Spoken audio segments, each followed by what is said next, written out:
Hi, I'm Pat Murphy, Superintendent of Arlington Public Schools, and we're here at the new Wakefield High School. And we're going to take a quick tour of the building. In the next 3 weeks, this building is going to come alive. We're going to add 2,000 students to it, and we want to show the community the progress we're going to make over that time period, and also the investment that we've made here that's going to make a difference in our community.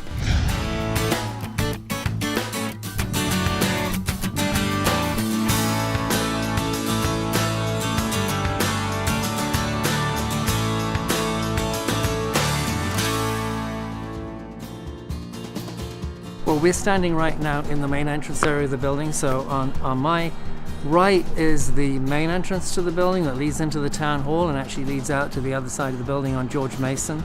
And then on the other side over there is the entrance to the swimming pool and the gymnasium. So they can be used either or together. And between them is the rain garden, which is part of our best management practices for stormwater quality control and management. So a great deal of the water from the roof of the building, you can see in these open channels, in a rain event, will end up in here. Instructionally, to be able to see that, while they learn about it, read about it in their classes, to be able to come out and see this firsthand. Also connected with it is what kind of plants grow in there, why do they grow there, why were those plants chosen, are there other plants that could go in there, what does this mean in terms of the environment and the grounds of the rest of the building. This is the library, and what we want to focus on is students being able to interact and engage with each other and with staff members in a setting outside the traditional class.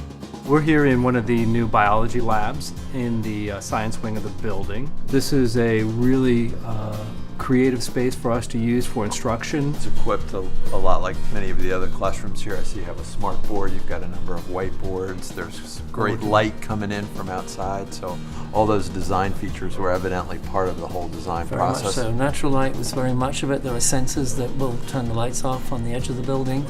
And we're learning, actually, many of the classrooms will be able to turn the lights off during the day, which is great. This is a typical heat pump closet, which is served or will be served by the geothermal wells. The idea of this is they're outside the classroom so that they can be serviced and maintained without going into the classroom. What do we see as a potential cost savings? So the energy model for the building shows a saving of about 47% over the baseline. Right. So this building, when it opens, is likely to be the most energy efficient building in Arlington County. Are students going to have an opportunity to have demonstration sites? There's going to be a dashboard in the main lobby that shows how the building's performing in relation to the weather and the climate. Yeah.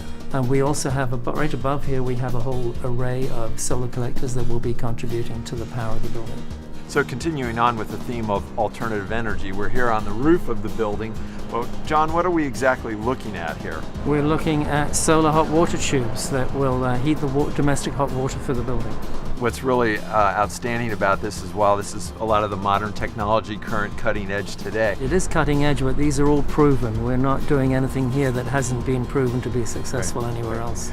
How do students interact with these things? The science classes that are focusing on environmental science and environmental protection, that this is like a hands-on living experiment with solar and renewable power, that they can take advantage of this, learn about it. And this is really a reflection not only of our school system and the teachers, but I think it's a big reflection of our community in recognizing the fact that we've got to look for these alternative energies. So we're walking along the main route that connects the entrance from George Mason Drive to the entrance off the bus drop-off and the parking lot. It's one straight run all the way through with a town hall in the middle that makes the absolute center of the school, which was a very important part of the whole building level planning committee process, community input. They wanted to have a heart of the school where everybody could gather.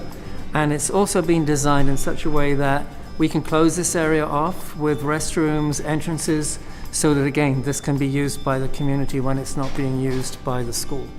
The really fantastic thing about this gym is that you look down on it from the main floor of the building, and when the bleachers are pulled out, you can enter the bleachers from the top, and the team can come in from the bottom. Spectators will be able to come in and get to their bleachers and the seats without having to walk on the floor. That protects the players, it protects the cheerleaders, and it protects the visitors, so it gives us a little bit more space. And this space is designed to contain the whole school community, parents as well. So this is really the main assembly space of the school. There are all these windows all the way around on 3 sides from the second floor from a corridor space, so they can look in from up here without even being seated. And you're about to walk into the auxiliary gym, which is over here. The architects designed this very carefully. If you look, the walls are completely flat all the way around with no columns, no projections, to make it as safe as possible. The one thing the kids will remember about this school is the curved corridors. Because usually when you look down a corridor, you can see who's coming here. You can't see who's coming till they pop around the bend. We're looking down here at the main competition pool, and over on the right there is the training pool with the diving area at the end of it. The spectator area, if you notice, there are no columns interfering with the view of the swimming pool. So every seat has a perfect view of all the operations in the pool. We are now standing on the Loggia, part of the balcony in the theater. We have about 650 seats in here, so it will be able to be used not just by the school, but also by members of the community as a big community asset in this part of town. Now we're in the food service area and the cafeteria. There are 4 lines so that kids can move through quickly. And in this school, students will be encouraged to, or be allowed to eat in multiple spaces, not just in the cafeteria itself.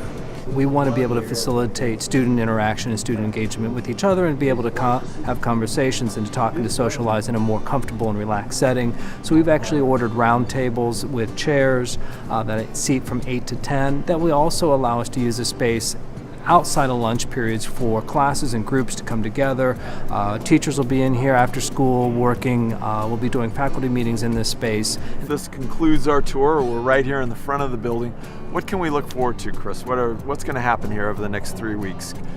Well, we hope to begin moving in later this week to early next week. We will be welcoming teachers back starting on the 19th.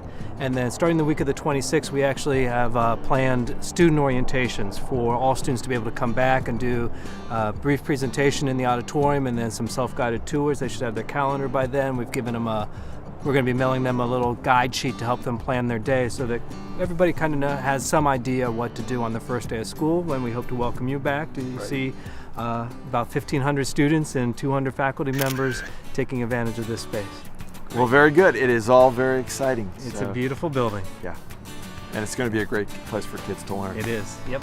Sounds good.